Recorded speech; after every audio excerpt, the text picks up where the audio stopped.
सर्वनाम। सर्वनाम आप लोगों ने इसे नीचे की कक्षाओं से पढ़ा है लगातार।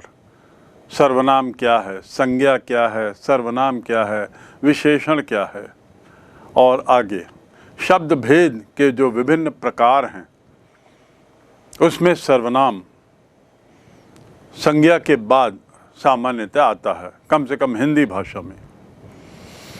अंग्रेजी में भी विशेषण के बाद या विशेषण के पहले उस क्रम में आता है। सर्वनाम क्या है ये जानने से पहले थोड़ा हम जाने या बात करें संज्ञा की। संज्ञा क्या है?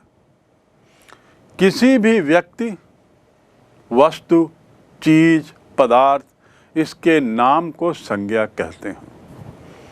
किसी भी वस्तु, पदार्थ, व्यक्ति, प्राणी, इसके नाम को संज्ञा कहते हैं। टेबल, राम, कदम का पेड़, स्पैरो चिड़िया, कबूतर, धरती, चंद्रमा, हवा, ये सब क्या हैं?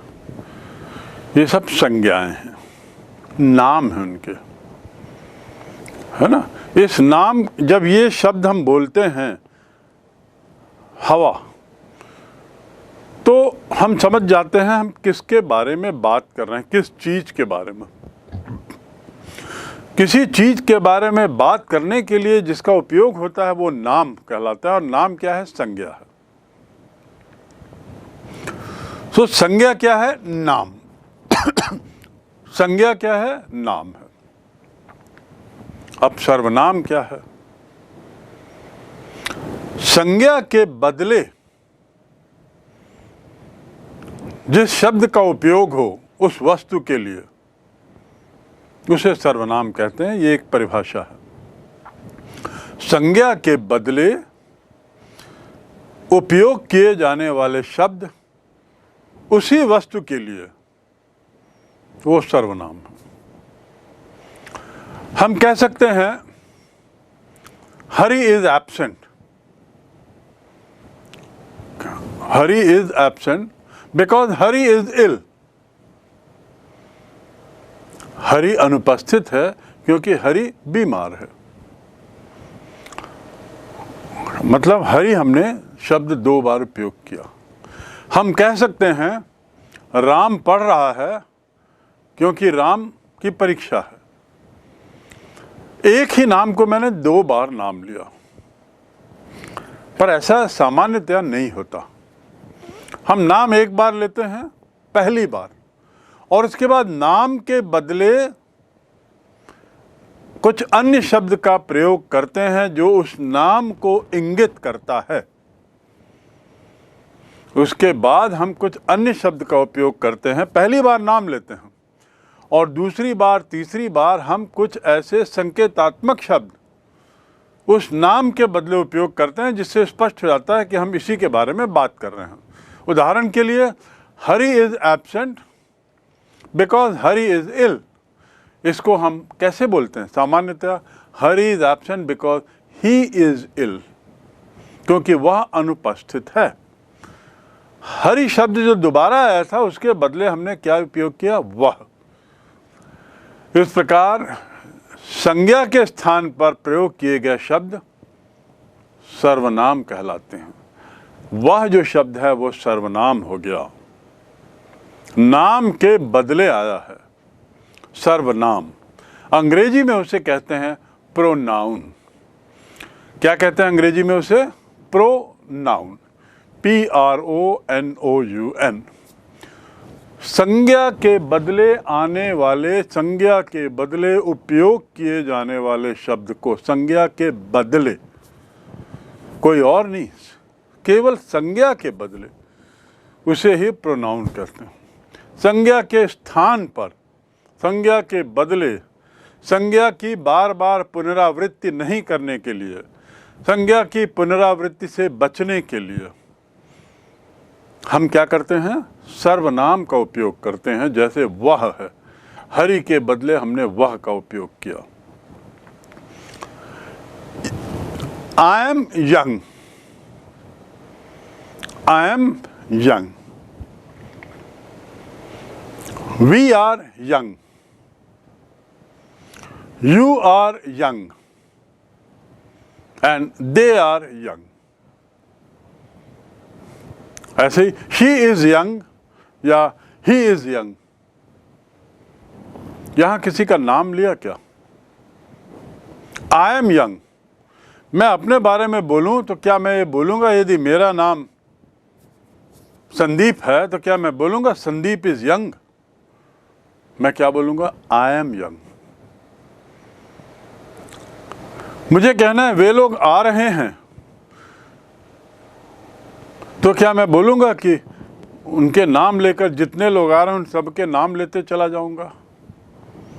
आज 10 लोगों को मैंने भोजन पे बुलाया है, 10 लोग आ रहे हैं, तो मैं बोलूंगा क्या राम श्याम मोहन सोहन सीता गीता आ रहे हैं? नहीं, मैं कहूंगा वे लोग आ रहे हैं। तो ये वे क्या है, आई क्या है, मैं क्या है? ये संज्ञा के बदले बोले जाने वाले शब्द हैं, संज्ञा के स्थान पर।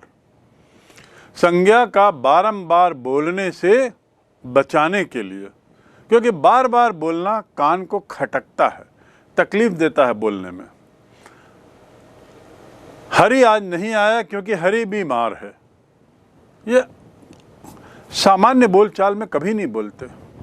हम बोलते हैं हरि आज नहीं आया क्योंकि वह बीमार है। मोहन और उसके साथ सब लोग आ रहे हैं, हम सबके नाम नहीं लेते। तो संज्ञा के बदले उपयोग किया जाने वाला शब्द सर्वनाम कहलाता है।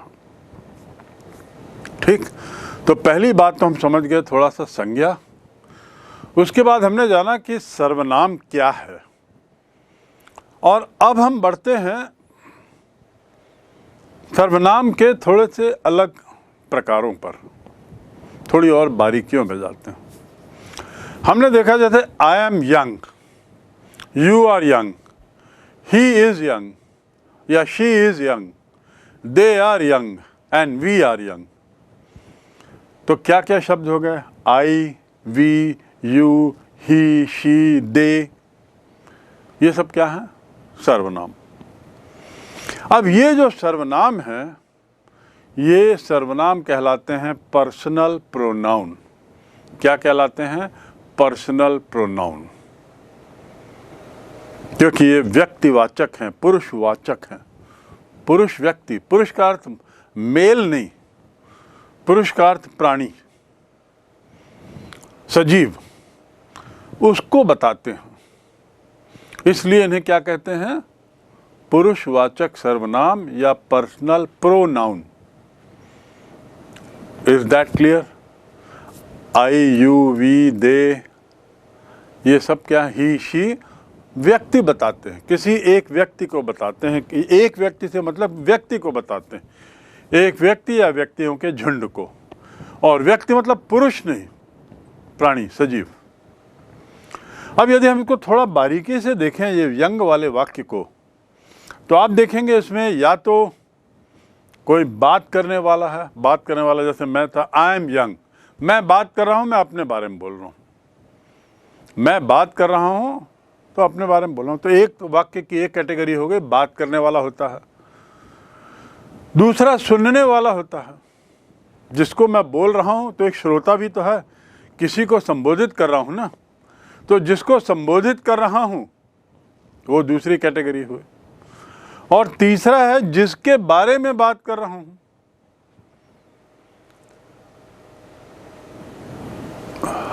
Hari has not come because Hari is ill. तो मैं किसके बारे में कौन बात कर रहा है? मैं बात कर रहा हूं। किसको? किसी को बोल रहा हूं। किसके बारे में बोल रहा हूं? किसी तीसरे के बारे में कह रहा हूं, हरि के बारे में कह रहा हूं। और जब मैं कह रहा हूं तो निश्चित रूप से कोई सुन भी रहा है, यानी कोई सुनने वाला है। और जो सुन रहा है वो किसी व्यक्ति से सुन रहा है, यानी कोई बोल रहा है, तो मैं बोल रहा हूं, वो सुन रहा है और तीसरे के बारे में बोला जा रहा है। इस प्रकार हम कह सकते हैं कि 3 तरीके के सर्वनाम। पुरुषवाचक सर्वनाम में वक्ता, श्रोता और तीसरा व्यक्ति जिसके बारे में बोला जा रहा, ये रहते हैं। आई और वी जो है, आई मैं बोलने वाला और वी मेरे लिए, हम, ये जो personal pronoun of first person कहलाते हैं। क्या कहलाते हैं? फर्स्ट पर्सन प्रोनाउन, पहला। आई को पहला स्थान दिया है अंग्रेजों ने। आई, मैं, ये याद रखिएगा। ये उत्तमावस्था, हम उत्तम पुरुष कह सकते हैं। हिंदी में इसे क्या कहेंगे? पुरुषवाचक उत्तम पुरुष सर्वनाम। Personal pronoun of the first person, personal pronoun of the first person. First मतलब क्या हुआ? मैं, बोलने वाला, या हम, मैं या मेरे ग्रुप से जुड़ा हुआ, जिसमें मैं समाहित हूं। हम यदि बोलते हैं तो हम में मैं रहता है कि नहीं? मैं अपने आप उसमें निहित रहता है। हम का एक हिस्सा है मैं। तो हम, इसको क्या कहते हैं? बोलने वाले को फर्स्ट पर्सन प्रोनाउन। और ये कौन सा प्रोनाउन है? पुरुषवाचक प्रोनाउन, पर्सनल प्रोनाउन। ये याद रखिएगा, ये पर्सनल प्रोनाउन है, पहली बात। और पर्सनल प्रोनाउन में भी ये उत्तम अवस्था वाला है, फर्स्ट पर्सन वाला। अब मेरे बाद दूसरा क्या है? सुनने वाला। तो सुनने वाला जो कहलाएगा वो मध्यम पुरुष। मध्यम पुरुष में क्या होगा? सुनने वाला कौन है? तुम। किसी को संबोधित कर रहा हूं तो वो तुम तो हुआ ना, यू हुआ ना। आई और we first person, you second person. तो यू जो है वो क्या हो गया? Personal pronoun of the second person, यानी मध्यम पुरुष। पहला क्या था? उत्तम पुरुष। दूसरा क्या था? मध्यम पुरुष। पर्सनल प्रोनाउन ऑफ द मध्यम पुरुष।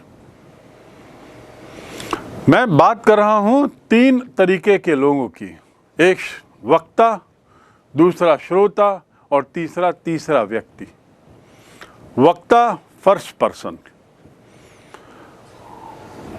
श्रोता सेकंड पर्सन और तीसरा व्यक्ति थर्ड पर्सन। लेकिन तीनों क्या हैं? पुरुषवाचक सर्वनाम के हिस्से हैं। ये आप याद रखेंगे। ये जो पुरुषवाचक मध्यम पुरुष जो है, इसे हम सेकंड पर्सन कहते हैं क्योंकि इसमें एक या उससे अधिक व्यक्ति का बोध कराता है। यू मतलब एक भी, और यू मतलब बहुत सारे लोग, उसके लिए भी यू का उपयोग होता है। तो एक व्यक्ति या एक से ज़्यादा व्यक्ति इसका बोध कराता है, इसकी अनुभूति कराता है। तो पहला उत्तम पुरुष, दूसरा मध्यम पुरुष। पहला फर्स्ट पर्सन, दूसरा सेकंड पर्सन। आई का उपयोग एक वचन में होता है, यानी फर्स्ट पर्सन में आई का उपयोग एक वचन। आई मतलब मैं, और हम के लिए क्या होगा? वी, जिसमें हम, मैं भी जुड़ा हुआ हूं।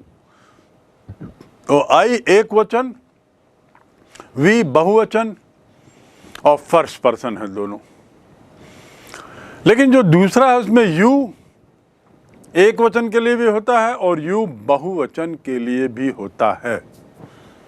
यू ऑल कम, तुम सब लोग आओ। तो यू जो है वो एक वचन और बहुवचन दोनों के लिए, और फर्स्ट पर्सन में आई जो है वो एक वचन के लिए और आई के बदले वी बहुवचन के लिए। ठीक, ये तो हो गया फर्स्ट पर्सन और सेकंड पर्सन। अब तीसरा क्या है? हरि, जिसके बारे में बात हो रही है। कोई तीसरी चीज के बारे में ही तो बात होगी। आपके बारे में बात नहीं हो रही, तुम्हारे बारे में नहीं, तीसरे के बारे में हो रही है। जो तीसरे के बारे में हो रही वो कहलाएगा personal pronoun of third person. बड़ी सीधी परिभाषा, बड़ा सीधा नाम। इसका जो नामकरण है बड़ा सीधा है। थर्ड पर्सन, तीसरा आदमी। तो तीसरा आदमी कौन है? ही, शी, वह लड़का और वह लड़की, दोनों के लिए वह शब्द है। वह जाता है, वह जाती है, राइट। She goes, he goes. So he और शी एक वचन में हो गया। अब ही और शी का बहुवचन आप बताएंगे। वह का बहुवचन क्या है हिंदी में? वे। तो क्या होगा? दे। क्या होगा? दे। बहुवचन में क्या हो जाएगा? दे हो जाएगा। यहां आप देखिए, एक वचन में ही शी है और बहुवचन में दोनों के लिए दे है। इस बात को आपको याद रखना है। एक वचन में ही लड़के के लिए, शी लड़की के लिए, लेकिन यदि बहुवचन है तो दोनों ही के लिए, चाहे वो लड़कों के ग्रुप के लिए हो चाहे लड़कियों के झुंड के लिए हो, हम दे यूज करेंगे। चाहे लड़के और लड़कियों दोनों के मिक्स के लिए हो तो भी हम दे का शब्द का उपयोग करते हैं सर्वनाम में। दे आर कमिंग मतलब लड़के आ रहे होंगे, लड़कियां आ रही होंगे, या दोनों आ रहे होंगे। राइट। सो ये थर्ड पर्सन तीसरे व्यक्तियों का बोध कराते हैं जिनके विषय में बात की जा रही है। जिनके विषय में बात की जा रही है ऐसे तीसरे इसका बोध कराते हैं, इसीलिए इसे हम क्या कहते हैं? Third person. अब ही और शी जो है वो सजीव के लिए है। इट का भी हम उपयोग करते हैं। हम बहुत बार इट का भी उपयोग करते हैं। इट मतलब वह, यह, और इसीलिए इसको भी हम personal pronoun of third person कहते हैं। Right? Am I clear? Right. पुरुषवाचक सर्वनाम, उसके बाद पुरुषवाचक सर्वनाम के 3 क्रम, first person, second person, third person. इसको हम थोड़ा और एलैबोरेट तरीके से समझने की कोशिश करें। उसमें हमने ये भी देखा ही और शी का अंतर, ये भी जाना कि बहुवचन में ही और शी दे हो जाता है। ऐसे ही मध्यम पुरुष में हमने जाना कि यू एक वचन में भी यू होता है और बहुवचन में भी यू होता है। लेकिन फर्स्ट पर्सन में हमने जाना कि आई का बहुवचन क्या हो जाता है? वी हो जाता है। अब यहाँ पर थोड़ा हम जेंडर को लेके बात करते हैं। नॉमिनेटिव, संबंध कारक और कर्म कारक। यदि पुरुषवाचक सर्वनामों की हम बात करें तो उसके विभिन्न रूप हैं। फॉर एग्जाम्पल, नॉमिनेटिव यानी कर्ता कारक, जिसमें मैं, सिंगुलर में होगा आई। कर्ता कारक में सिंगुलर में होगा आई, आप समझते हैं, और बहुवचन में होगा वी। इसके बारे में आपको बता दिया गया। ये आई और वी मैस्कुलिन और फेमिनिन दोनों में एक ही है, चाहे वो पुरुष चाहे वो स्त्री। दोनों के लिए, पुल्लिंग और स्त्रीलिंग दोनों के लिए आई और वी होता है। अब हम दूसरा आते हैं पॉजेसिव केस, संबंध कारक। संबंध कारक में क्या हो जाता है? माई और माई। आई का क्या बन जाता है संबंध कारक? माई और माइन, MINE। संज्ञा के बदले उपयोग कर रहे हैं। मेरा, मेरा यदि बोलना है तो माई या माइन। दोनों में क्या अंतर है हम आगे सीखेंगे, पर भी आप समझ जाएं, मेरा जो है वो मेरे नाम के बदले उसका उपयोग हो रहा है। यह किताब मेरी है, दिस इज माई बुक। मैं ऐसा नहीं बोलूँगा this is the book of Sandeep. यदि मेरा नाम संदीप है तो this is the book of Sandeep, ऐसा नहीं बोलूँगा। This is my book. ये संबंध बता रहा है किताब का मेरे से। क्या बता रहा है? मेरे से किताब का संबंध बता रहा है। तो ये पॉजेसिव प्रोनाउन कहलाएगा और माई और माइन से इसका उपयोग करते हैं। और यदि बहुवचन है तो क्या होगा? हम लोगों की किताब, आवर, OUR, आवर। बहुवचन में हो जाएगा आवर। आई का बहुवचन क्या हुआ? वी। और माई का बहुवचन क्या हुआ? आवर। माई या माइन, और अवर्स भी बोलते हैं, हमारे। दिस हाउस इज अवर्स, मतलब हम लोगों का ये मकान है, हमारा मकान है और हम लोगों का मकान है, एक ही अर्थ होता है, लेकिन अवर और अवर्स भी है। तो कर्ता कारक में, नॉमिनेटिव केस में आई, प्लूरल वी। संबंध कारक में माई, माइन एंड अवर, अवर्स। अब तीसरा है कर्म कारक, यानी एक्यूजेटिव, जो आपने पहले पढ़ा है, एक्यूजेटिव मी, मैं, me. This book belongs to me, यह किताब मेरी है, मेरी है। और मी का बहुवचन है us. It is me who has done it, it is me who has done it, it is me who has killed the snake, it is me who has killed the snake, I have killed the snake and it is me who has killed the snake. ये मैं हूं जिसने सांप मारा है, वहां पर मैं हूं के बदले मैं हूं में मैं बोलूंगा मी, और मी का बहुवचन क्या होगा? अस, हमने।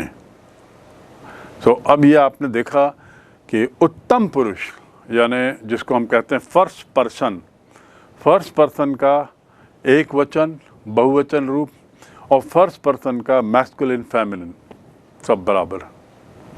एक वचन बहुवचन में अंतर आपने देख लिया, लेकिन ये दोनों के लिए अप्लाइड है, मैस्कुलिन के लिए भी, फेमिनिन के लिए भी, ठीक, इसमें कोई अंतर नहीं। अब हम आते हैं मध्यम पुरुष पे। मध्यम पुरुष में क्या होता है? सेकंड पर्सन जिसको बोलते हैं, सेकंड पर्सन में दोनों के लिए बराबर है, और यदि हम नॉमिनेटिव की बात करें तो सिंगुलर, प्लूरल दोनों के लिए यू, मैंने आपको बताया। ऐसे ही संबंध की बात करें तो योर और योर्स दोनों के लिए, और ऐसे कर्म कारक की बात करें तो भी यू, यानी पॉजेसिव की बात करें, एक्यूजेटिव की बात करें तो भी यू। यू जो है वो मैस्कुलिन फेमिनिन दोनों के लिए है, और एक वचन बहुवचन दोनों के लिए है, वही शब्द है। एक वचन बहुवचन दोनों के लिए यू और योर्स का उपयोग होता है। तुम के लिए कोई और शब्द हो, लड़की के लिए कोई और शब्द हो, तुम, बहुत सारे तुम के लिए ऐसा नहीं होगा। तुम यानी बहुवचन भी है, एक वचन भी है अंग्रेजी में, ठीक। So this is about second person. Now let's go to the third person, जैसे हम कहते हैं अन्य पुरुष। Personal pronoun of third person, I am talking about pronoun, remember. इसमें सिंगुलर अलग होता है, प्लूरल अलग होता है, फेमिनिन अलग है, मैस्कुलिन अलग है। थर्ड पर्सन में थोड़ा, your chart looks bigger. Third person की बात करें तो सबसे पहले यदि देखें हम, ही मैस्कुलिन है, तो फेमिनिन क्या है? शी। और बहुवचन में दोनों के लिए, जैसा मैंने बताया, दे होता है, वे, चाहे वो लड़की हो, लड़का हो, झुंड हो, जो भी हो। लड़की के लिए शी, लड़के के लिए ही। बिल्कुल क्लियर। हिंदी में हम लड़की और लड़का के लिए क्या उपयोग करते हैं? क्रिया में ई लगा देते हैं, वह जाती है, वह जाता है, लेकिन जो कर्ता कारक है वो वह ही है, सर्वनाम जो है वो वही रहता है, वह। अंग्रेजी में सर्वनाम बदलता है, क्रिया नहीं बदलती।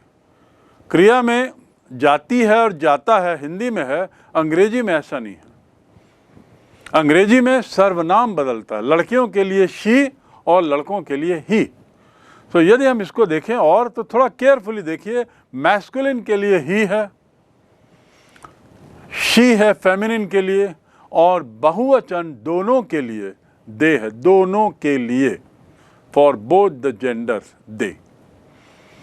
संबंध कारक की बात करें, मेरी, उसकी, तेरी, पॉजेसिव, सो हर।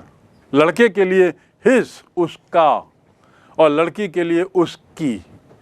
हिंदी में यहाँ पर अलग अलग है, हम लड़के के लिए उसका बोलते हैं और लड़की के लिए उसकी बोलते हैं। ऐसी अंग्रेजी में भी लड़के के लिए हिज और लड़की के लिए her. Masculine is his and feminine is her. और न्यूटर जेंडर के लिए जैसा मैंने बताया इट, पहले बताया आपको इट है। न्यूटर जेंडर क्या होता है? Non living. पेन के लिए pen is broken, it was a good pen. Pen is broken, it was a good pen. Pen टूट गया है, वह अच्छा पेन था। तो इट किसके लिए उपयोग हो रहा है? पेन के लिए। The pen was good. Pen is broken, the pen was good. ऐसा ना बोल करके मैं क्या बोल रहा हूं? The pen is broken, it was good. तो इट किसके लिए है? पदार्थ। कौन सा पदार्थ? पेन, जो नॉन लिविंग है, तो न्यूटर है, neuter gender. Okay, so it. और इस सब के लिए, इट के लिए, ही के लिए, शी के लिए यदि बहुवचन करना है तो दे होगा, राइट। ऐसे ही संबंध कारक में क्या होगा? हिज, हर, इट्स, देम के बदले नहीं देयर करिए, देयर, उनका। क्या होगा? उनका। और ये उनका जो है वह भी मैस्कुलिन फेमिनिन दोनों के लिए बराबर है।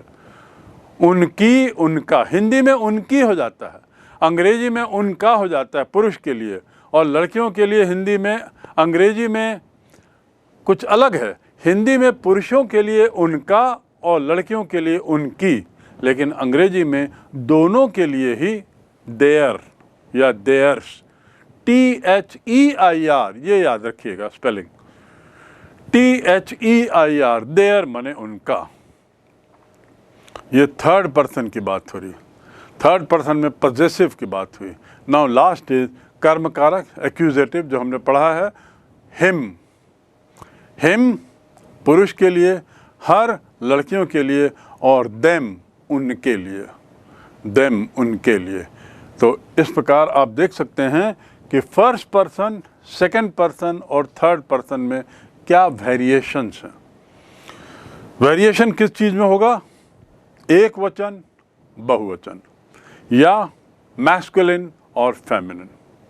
और उनके जो रूप हैं वो आपने देखा, मैस्कुलिन रूप, फेमिनिन रूप, न्यूटर, और उनका बहुवचन। What you need to remember and practice is the third one. First and second are relatively easy. First person के जो प्रोनाउन है और सेकंड पर्सन के जो प्रोनाउन है वो तुलनात्मक दृष्टि से सरल हैं समझना। जो कंफ्यूजन आपको होता है वो सामान्यतः थर्ड में होता है कि ही का क्या होगा, ही का क्या होगा, हिज, हिम, और इनके बहुवचन क्या होंगे। और यदि हिज है और हर है तो फिर बहुवचन में क्या होगा, ये कंफ्यूजन हो जाता है। मैं आपको पुनः दोहरा दूं, हिज और हर दोनों का बहुवचन होता है देयर। ही और शी दोनों का बहुवचन होता है दे। हिम और हर दोनों का बहुवचन होता है देम। अब यहाँ पे देखिए हर आया है दो जगह, संबंध कारक या पॉजेसिव में भी हर है और कर्म कारक या एक्यूजेटिव में भी हर है, लड़की के लिए, फेमिनिन के लिए। लेकिन जब बहुवचन हुआ तो संबंध कारक में लड़की का बहुवचन क्या होता है, देयर, और कर्म कारक में फेमिनिन के लिए हर का बहुवचन क्या होता है, them. That we will definitely learn through practice. जब हम अभ्यास करेंगे तो काफ़ी कुछ स्पष्ट हो जाएगा। You don't have to worry about this. This is a very simple exercise. But all that I am trying to say is that among the three persons, this list is slightly, this chart is slightly bigger.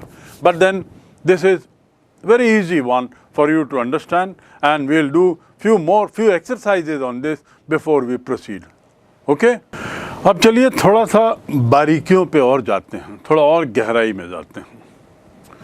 ये जो आपने chart देखा, first person, second person, third person, masculine, feminine, singular, plural, इसको थोड़ा सा यदि गौर से देखें तो पाएंगे कि पर्सनल प्रोनाउन जो है, पर्सनल प्रोनाउन में पॉजेसिव के दो रूप हैं, संबंध कारक के दो रूप हैं।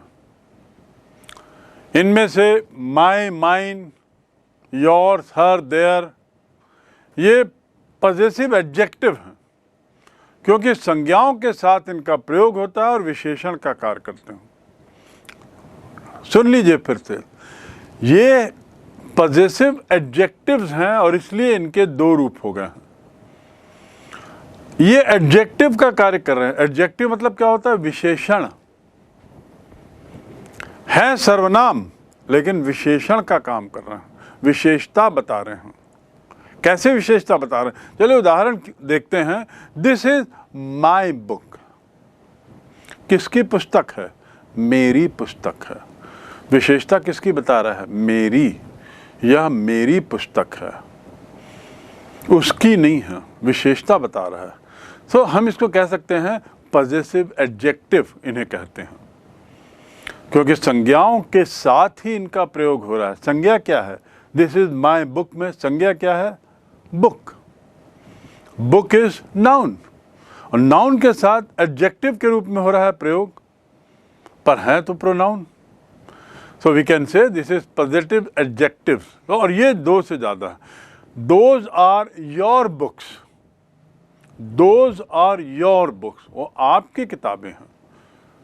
विशेषता बता रहा है किनकी किताबें हैं? आपकी किताबें हैं। That is black book. Colour विशेषता बता रहे हैं ना, तो ऐसे ही आपकी भी विशेषता ही है, संज्ञा की विशेषता बता रहा है। ब्लैक कलर में ब्लैक विशेषता बता रहा है, ब्लैक बुक में किताब की, तो ऐसे ही योर बुक में विशेषता बता रहा है, आपकी पुस्तक। दैट इज हर बुक, ये उसकी किताब है। और हर किसके लिए उपयोग होता है? फेमिनिन। सो प्लीज नोट कि पुरुषवाचक सर्वनामों में इनमें से अधिकांश के संबंध कारक में दो रूप हो रहे हैं, और इसीलिए संबंध कारक विशेषण को सार्वनामिक विशेषण कहते हैं। अर्थात सार्वनामिक विशेषण मतलब प्रोनोमियल एडजेक्टिव, ऐसे एडजेक्टिव जो सर्वनाम हैं। थोड़ा और समझने की कोशिश करें। हमने ये जाना कि संबंध कारक में संज्ञा के पहले विशेषण के रूप में कई बार सर्वनाम का उपयोग होता है, और इसीलिए उनके दो रूप हैं। आप ये चार्ट में देख रहे हैं। विशेषण के रूप में विशेषता बता रहा है किसकी? संज्ञा की। और चूंकि संज्ञा की विशेषता बता रहा है इसलिए विशेषण है, लेकिन है तो वैसे सर्वनाम, तो इसीलिए इनका नाम क्या बोला गया है? एक और नाम सार्वनामिक, सार्वनामिक विशेषण, सर्वनाम वाले विशेषण। संबंधवाचक विशेषण को जिसे हम पॉजेसिव कह रहे थे, उसे हम प्रोनॉमिनल एडजेक्टिव भी कहते हैं, क्योंकि ये सर्वनाम से बनाए जाते हैं। किससे बनाए जाते हैं? सर्वनाम। माई सर्वनाम है, लेकिन एडजेक्टिव के रूप में उपयोग हुआ। योर्स क्या है? सर्वनाम है, एडजेक्टिव के रूप में हुआ। हर सर्वनाम है, एडजेक्टिव के रूप में। हिज सर्वनाम है, देयर्स सर्वनाम है, अवर्स सर्वनाम है, लेकिन कैसा उपयोग हुआ है? एडजेक्टिव के रूप में। इसीलिए इनको प्रोनॉमिनल एडजेक्टिव कहते हैं। दूसरा एक देखिए, हिज जो है, हिज, HIS, हिज। हिज का उपयोग सर्वनाम भी है और एडजेक्टिव भी है। This is his book, this is his book सर्वनाम, ये उसकी किताब है। और साथ ही एडजेक्टिव है कि ये उसकी किताब है। कौन सी किताब? उसकी किताब। This book is his, possessive pronoun हो गया। अब देखिए यहाँ पे दिस इज हिज बुक यदि मैंने लिखा तो बुक की विशेषता बता रहा है, तो एडजेक्टिव हो गया। And this book is his में क्या बता रहा है? उसकी किताब है, तो पॉजेसिव प्रोनाउन हो गया, पॉजेसिव प्रोनाउन। तो इसलिए इस ऐसे शब्दों को हम क्या बोलेंगे? ऐसे शब्दों को हम बोलते हैं प्रोनॉमिनल एडजेक्टिव, जो प्रोनाउन भी हैं, एडजेक्टिव का उपयोग होता है, या एडजेक्टिव भी हैं और प्रोनाउन के रूप में उपयोग होता है। हिज शब्द विशेषण भी है और सर्वनाम भी है। This is his book, this book is his, this is my book, this book is mine, that is his car, the car is his, right? That is your book, this book is yours, that is your book, this book is yours. अब देखो एक और वाक्य देखिए यहाँ नीचे, this book is mine, those books are yours, that book is hers, and that idea of yours is excellent, that idea of yours is excellent. ये क्या है? मैंने एडजेक्टिव को सर्वनाम के रूप में ले लिया है। योर आइडिया इज एक्सेलेंट ना कह के, इट वॉज योर आइडिया, पर मैं उसको सर्वनाम के रूप में यूज कर रहा हूं। The idea of yours is excellent.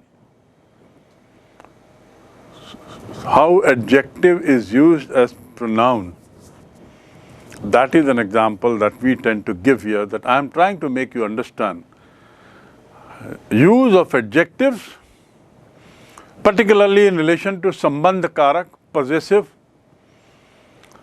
and trying to make you understand possessive pronoun and possessive adjective.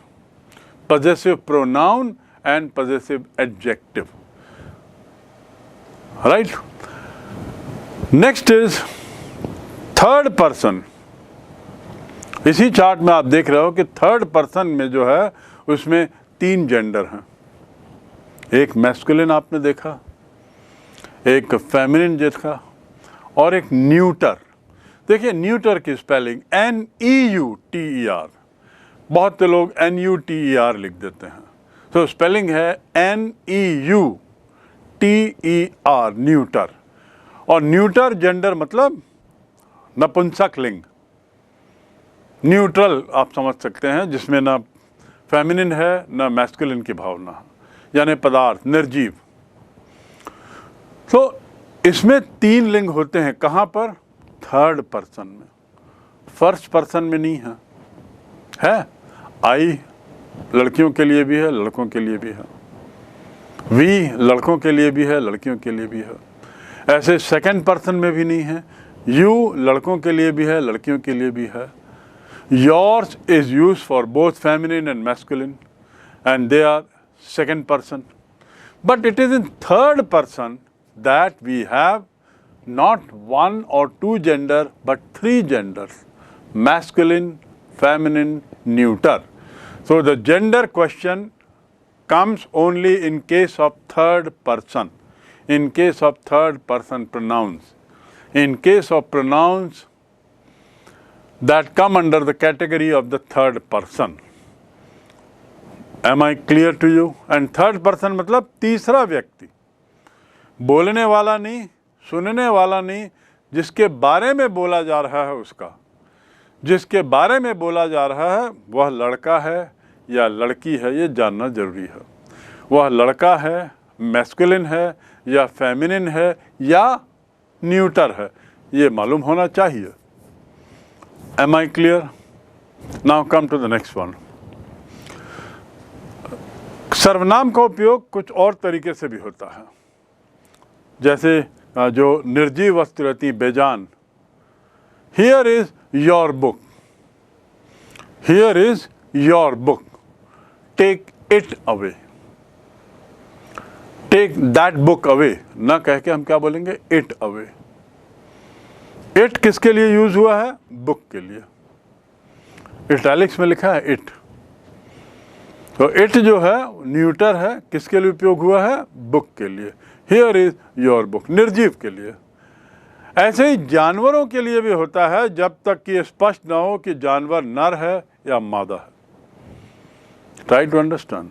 मैं बार बार आपको कह रहा हूं कि इट का उपयोग निर्जीव के लिए होता है, लेकिन कई बार इट का उपयोग हम ऐसे जानवरों के लिए भी करते हैं जब हमें नहीं मालूम, बोलने वाले को नहीं मालूम कि वह मेल है या फीमेल है, वो नर है या मादा है।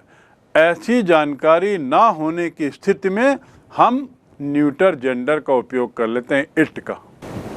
Another example, it for animals, otherwise it is not used generally, but it is used when we do not know its gender. I love my dog. I love my dog and I cannot live without it. I love my dog and I cannot live without it.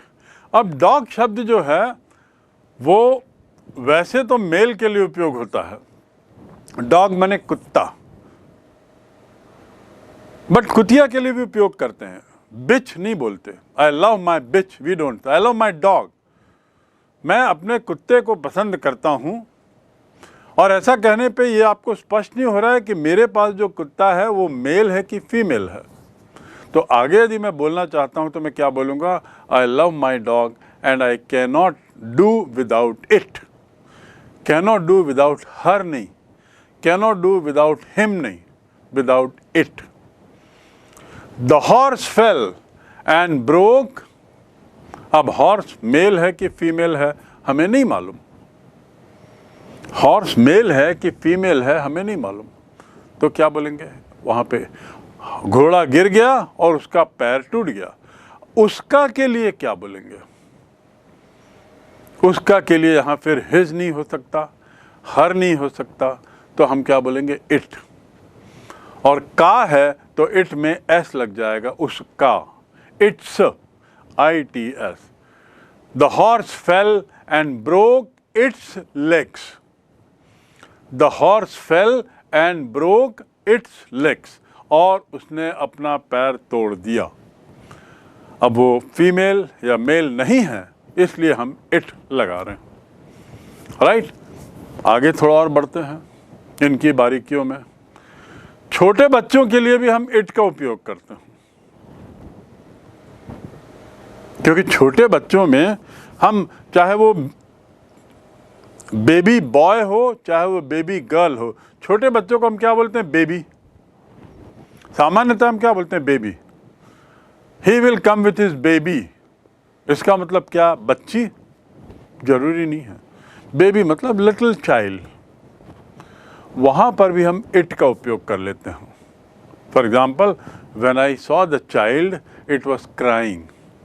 He was crying कब बोलेंगे, जब हमको बड़ा लड़का है, जब जान रहे हैं कि वो लड़का है। शी वॉज क्राइंग कब बोलेंगे, जब वो लड़की है, थोड़ी बड़ी है, we know it's a girl. But when it's a small baby we don't know. एक जगह एक बच्ची एक छोटा सा बच्चा रो रहा है, वो अगर वो गर्ल है वो बॉय है नहीं मालूम, तो हम इट का उपयोग कर सकते हैं, न्यूटर जेंडर के जैसा ट्रीट कर सकते हैं। This is what is very clear. When I saw the child it was crying. The baby has torn its clothes.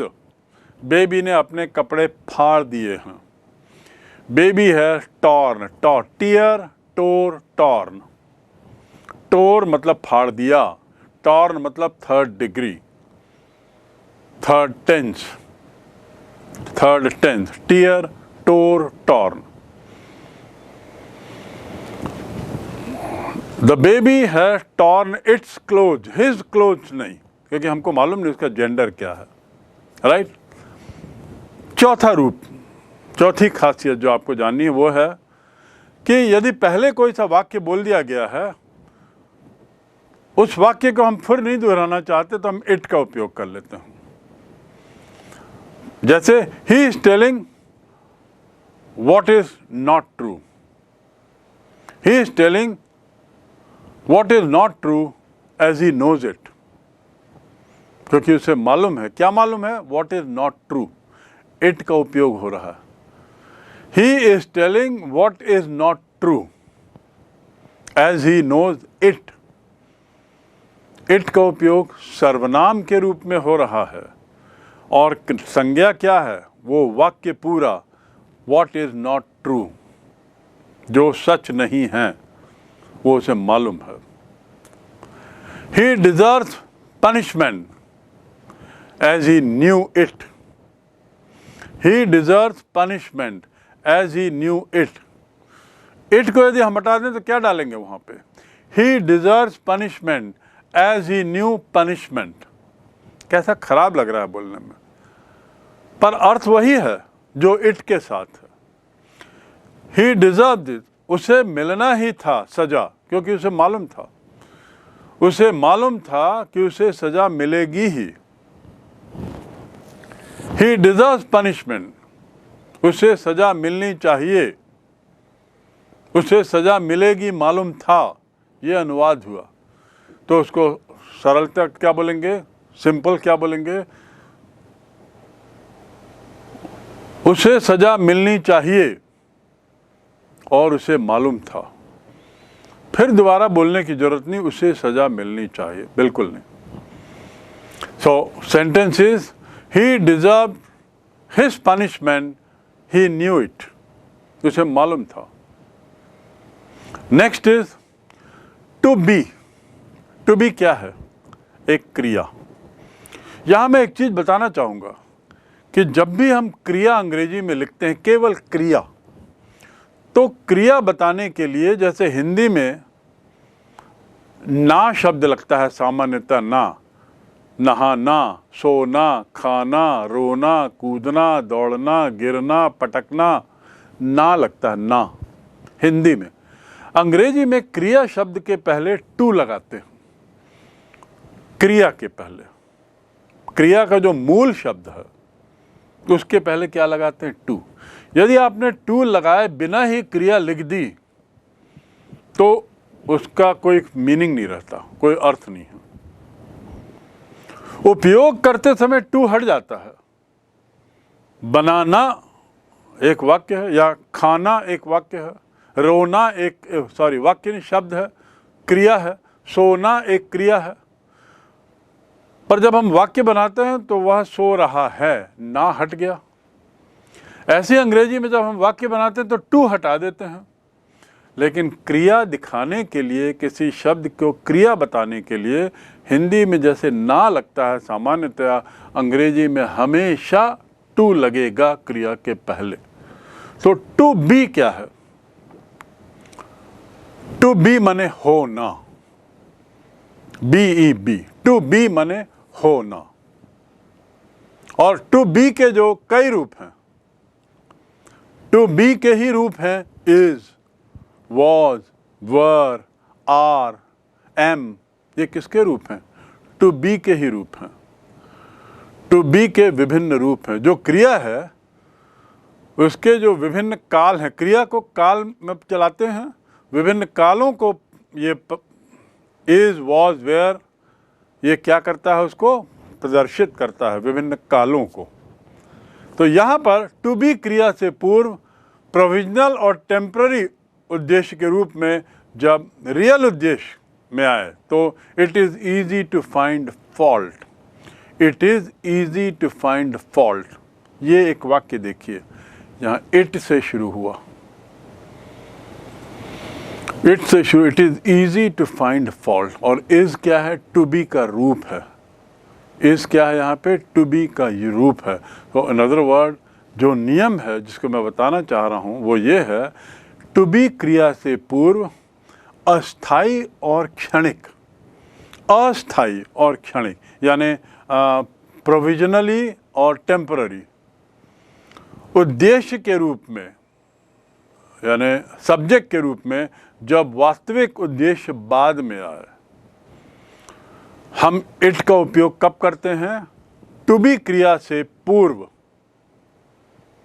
अस्थाई क्षणिक उद्देश्य के रूप में, जब वास्तविक या रियल उद्देश्य बाद में आए। जैसे it is easy to find fault, वास्तविक उद्देश्य क्या है ये बताना। To find fault is easy, तो जब to find fault is easy है और उसमें हमको प्रोविजनली पहले उद्देश्य बताना है और वास्तविक उद्देश्य को बाद में, तो हम बोलेंगे it is easy to find fault. गलतियां निकालना सरल है। क्या है, सरल है, गलतियां निकालना सरल है। It is doubtful that he will कम। वाक्य की शुरुआत कैसे हो रही, इट इज़ डाउटफुल। इट क्या है, सर्वनाम। क्या डाउटफुल है, उसका आना। He will come is doubtful. उसको हम कैसे बोलें? बार बार ना बोल करके, it is doubtful he will come, it is certain you are wrong. मतलब हम बोलना क्या चाहते हैं? तुम गलत हो, ये तय है। क्या तय है? तुम गलत हो, ये तय है। ये जो है वो क्या है? सर्वनाम हो गया। किसका सर्वनाम? तुम गलत हो। तुम गलत हो, ये तय है। It is certain you are wrong. तो मैं फिर से दोहरा दूं, इस पर्टिकुलर नियम को खासकर टू बी क्रिया से पूर्व अस्थाई और क्षणिक, टेम्पररी एंड प्रोविजनली, उद्देश्य के रूप में जब वास्तविक उद्देश्य बाद में आए तब हम इसका उपयोग करते हैं। I given you the example, it is easy to find fault, it is difficult to accept the truth, it is certain that you will come, it is doubtful it will rain, and so on and so forth. So you are starting the sentence with it, and it is the sarvanam or pronoun for the subject that comes at the end, or that has come at the end in all these sentences, right?